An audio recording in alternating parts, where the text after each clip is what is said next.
Bonjour et bienvenue sur Tescars pour l'essai aujourd'hui de la nouvelle Maserati Levante. Alors sous le capot, on retrouve un moteur V6 3 litres qui développe pas moins de 430 chevaux. Au niveau perf, on est à 5 secondes 2 au 100 km, ce qui est plus qu'honorable pour un gros bébé de plus de 2 tonnes. Quant à la consommation, et afin de ne pas fâcher nos amis écologistes, je n'évoquerai rien, si ce n'est qu'elle est à 2 chiffres. Je trouve que son museau respire la sportivité, la puissance, voire la bestialité.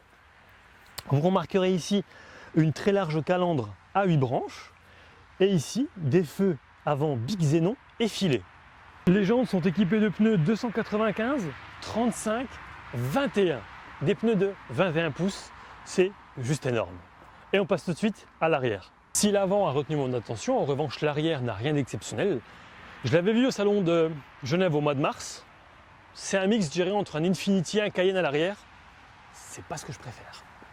Sur les petites routes, mieux vaut jouer de prudence afin de ne pas se faire rabattre les oreilles assez larges. Pour autant, avec la suspension adaptative, la route, comme le hors-piste, ne fait aucunement peur au Levante. Merci à la garde au sol qui s'élève jusqu'à 40 mm. Lors d'un passage piéton, j'ai pu tester le freinage confié au spécialiste Brembo qui propose ici des disques ventilés de 380 mm à l'avant et 330 à l'arrière avec étrier en aluminium à 6 pistons.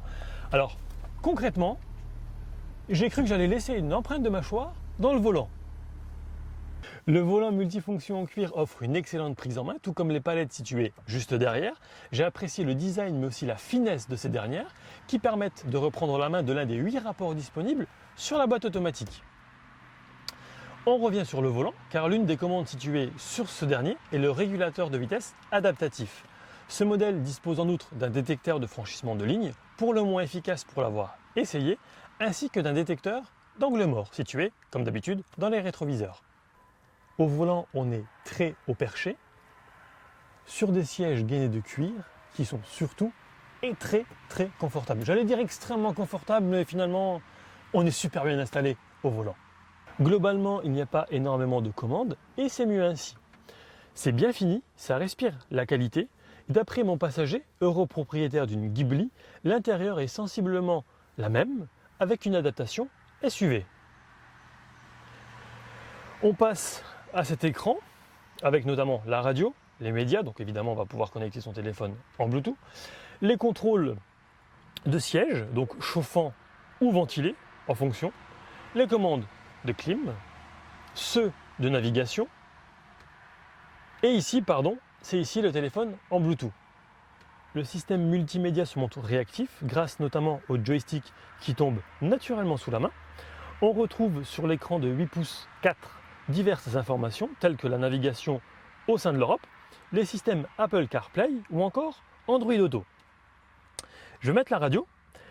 La qualité sonore est de très bonne facture et le client a le choix entre un système Harman Kardon à 10 enceintes qui délivre 600 watts ou le système Bowers & Wilkins avec 15 enceintes qui délivrent 1280 watts. Étant un vrai mélomane, j'opte pour le second. Et vous ?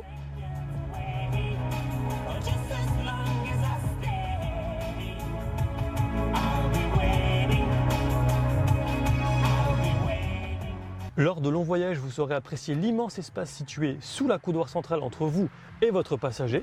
Donc voilà, c'est juste énorme. Qui plus est climatisé, tout comme la boîte à gants. Alors, je n'ai pas pris la peine de m'installer à l'arrière car la meilleure place est ici vraiment au volant. Mais pour vous, je vais quand même faire l'effort. Allez, on y va, on passe à l'arrière. Alors, à l'arrière, sur la portière, des commandes pour verrouiller la portière, commande de vitre, les fameuses enceintes Bowers & Wilkins.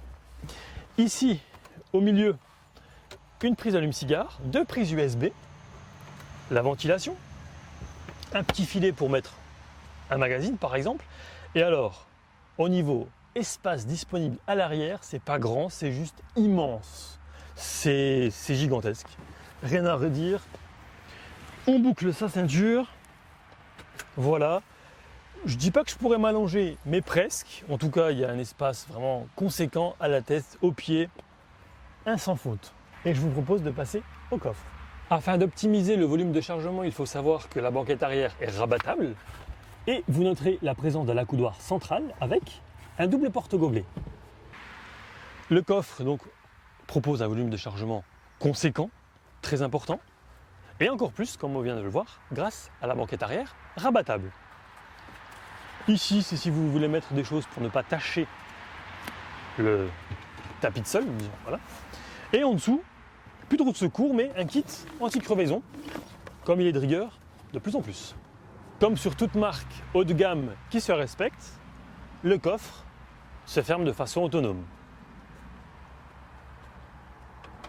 Avec, je pense qu'on l'a déjà dit tout à l'heure, les capteurs et la caméra de recul.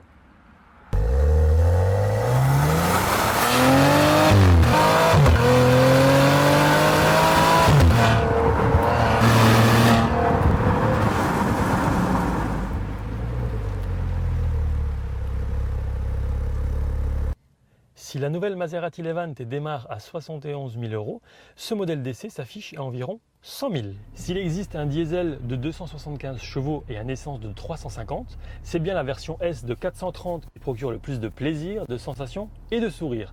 Ce genre de sourire que l'on esquisse lorsque fenêtre légèrement ouverte, pied droit sur la pédale de droite, on attend impatiemment que le feu passe au vert.